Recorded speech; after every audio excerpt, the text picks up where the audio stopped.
네, 반갑습니다. 자, 우리가 지난 시간에 그 법의 정의와 목적, 그리고 법의 일반적 체계, 그걸 봤었죠, 간단하게. 그래서 법의 정의와 목적은 그냥 뭐 좀 이해만 해두시면 됩니다. 그래서 행위규범이고 강제규범이다. 자, 그 다음에 사회규범이고, 그 다음 조직규범이다. 그리고 법의 목적 같은 경우는 뭐 정의 실현인데, 법적 안정성하고 구체적 타당성인 법적 합목적성, 그 균형을 이루는 것이 중요하다. 그 다음에 하나 더 보탠다면 사회질서 유지가 있다. 그렇게 말씀드렸고, 그 개념만 좀 이해하시면 됩니다. 법의 일반적 체계에서 자연법과 그 다음에 실정법 돼 있는데, 자연법은 뭐 인류 보편적 가치를 이야기하는 것이고, 실정법 같은 경우는 인간이 만든 법을 말하는데, 결국 실정법에는 그 자연법적 내용이 다 사실 이념이 반영되어 있다. 서로 보완관계에 있다. 이렇게 말씀드렸습니다. 그 다음에 실정법에는 국내법과 국제법이 있는데, 국내법이라는 것은 국내만 효력이 미치는 법률을 말하는 것이고, 국제법은 국가 간에 어떤 뭐 조약을 체결한다라든지 또는 일반적으로 여러 국가가 일반적으로 끄덕거리는 그런 국제법규가 있을 때 국제적으로 영향을 미치는 것이죠. 보통 국가 간에는 그 상호주의 원칙이 다 적용됩니다. 상호주의 원칙이 내가 너희 국민들이 들어왔을 때 국내에 인정해 주는 만큼 너도 우리 국민들이 너희 나라 갔을 때 인정해 줘라. 그런 상호주의의 원칙에 보통 입각해 있습니다. 그래서 그 국내법적 효력 같은 경우는 국제법적 같은 경우는 국내법적 효력처럼 이렇게 뭐 누가 통제를 한다라든지 예컨대 전 세계 뭐 통합된 어떤 전 세계 국가를 다 총괄하는 어떤 새로운 국가 조직이 있다라면 모르겠지만 그게 아니니까 개별 나라에서 안 지켜도 딱히 통제할 그런 규정이 없죠. 물론 뭐 국제 마약 사범이나 국제 범죄자들 같은 경우에 뭐 인터폴이라는 것도 있고 국제 조직이 있긴 하는데 그렇게 강력하지는 못합니다. 국제 뭐 해외 국제 형사사법 재판소 있는데 크게 그렇게 뭐 하지 못하죠. 예컨대 뭐 어느 국가에 아프리카에 독재자가 있을 때 뭐 추적해서 잡는데 또 뭐 정치적 이해관계 나라마다 틀리니까 미국 같은 데서 예컨대 저 독재자인데 국제형사재판소에서는 처벌하려고 하는데 미국 같은 데서는 그 나라의 석유가 매장량이 엄청나다. 국가 이익이 달려 있으니까 보호해 줄 수 있는 것이고 그래서 그런 것들은 국제법적으로는 사실 크게 이해관계 달려 있어가지고 국내법처럼 효력이 정확하게 떨어지는 건 아닙니다. 자, 그래서 그렇게만 뭐 이해 마시고, 자, 오늘 24페이지의 세 번째 법 1을 보겠습니다. 이 법 1은 법의 존재 형식입니다. 그래서 법은 그러면 뭐 판사가 재판하는 거기를 말하는 게 아니다. 자, 법 1. 자, 원자가 근원 원자를 쓰죠.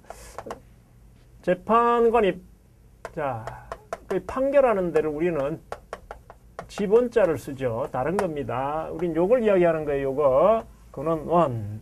그래서 법이 어떻게 존재하느냐, 법의 그 존재 양식, 존재 형태, 이걸 이야기하는 겁니다. 여러분 일정한 절차를 거쳐가지고 문장으로 책처럼 되어 있는 것도 있고 어떤 거는 그냥 절차 없이 사람 마음속에 오랫동안 관행이 법적 확신을 얻어가지고 당연히 그 사안은 이렇게 해결한다 라고 하는 나라도 있어요. 그래서 우리는 일정한 절차를 거쳐가지고 법을 제정하는 국가를 성문법 국가라고 합니다. 성문법.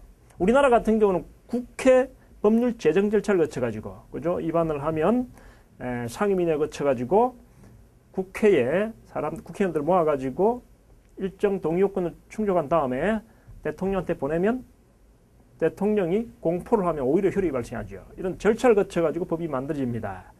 그런 걸 성문법이라 그러죠. 다 조문이 있지 않습니까? 우리가 조문을 보죠. 자, 그래서 성문법 국가입니다. 우리는.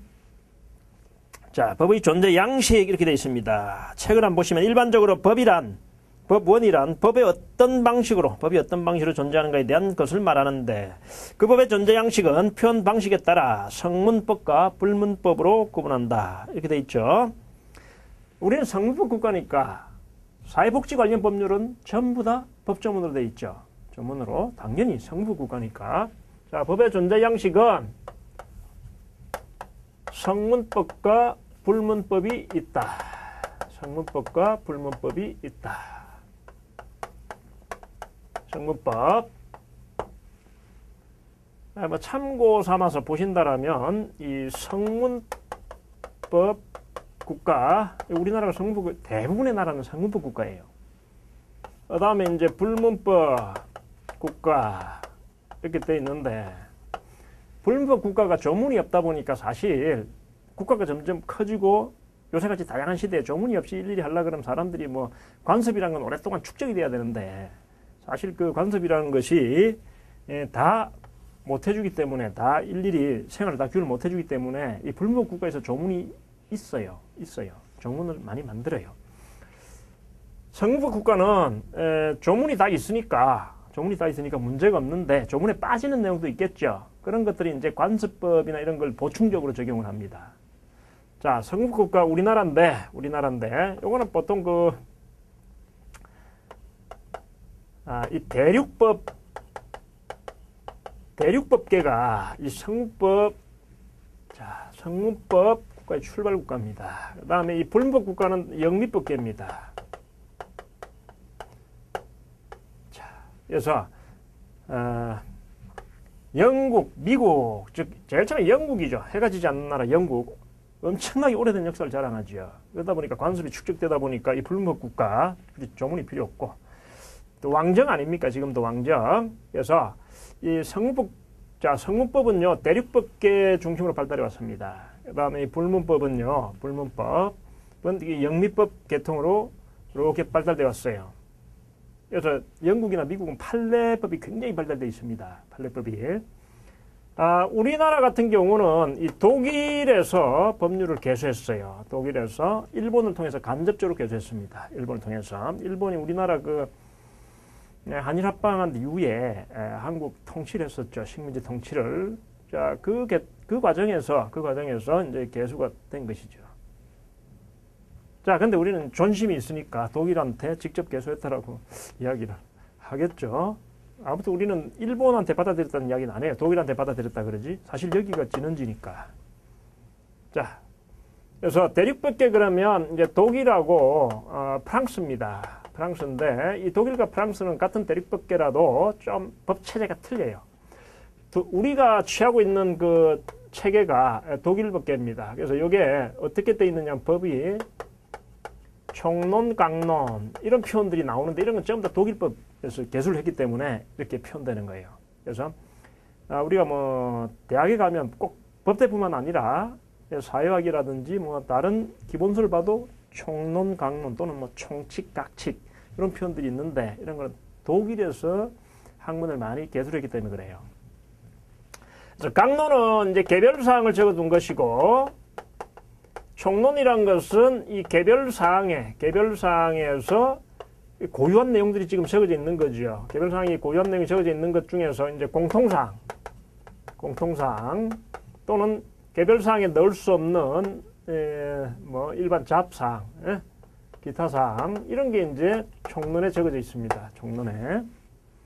자, 그래서 우리 사회 복지와 관련해 가지고 본다라면 이 공공구조 5개 법률하고,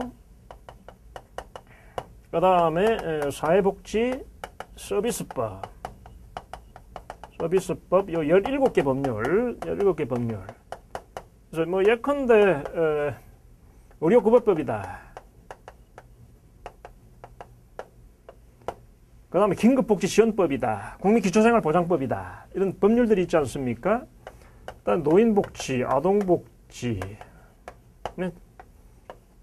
자, 그 다음에 노인복지, 장애인복지, 뭐 아동복지 이런 그 복지 서비스법이 있는데, 노인복지법. 자, 여기에서는 의료급여에 관해서 상세히 적어놨을 겁니다. 노인복지에 대해서 적어졌을 거, 아동에 대해서 상세히 적었을 겁니다. 그럼 장애인복지법이다. 그럼 장애인에 대해서 상세히 적어져 있을 거예요.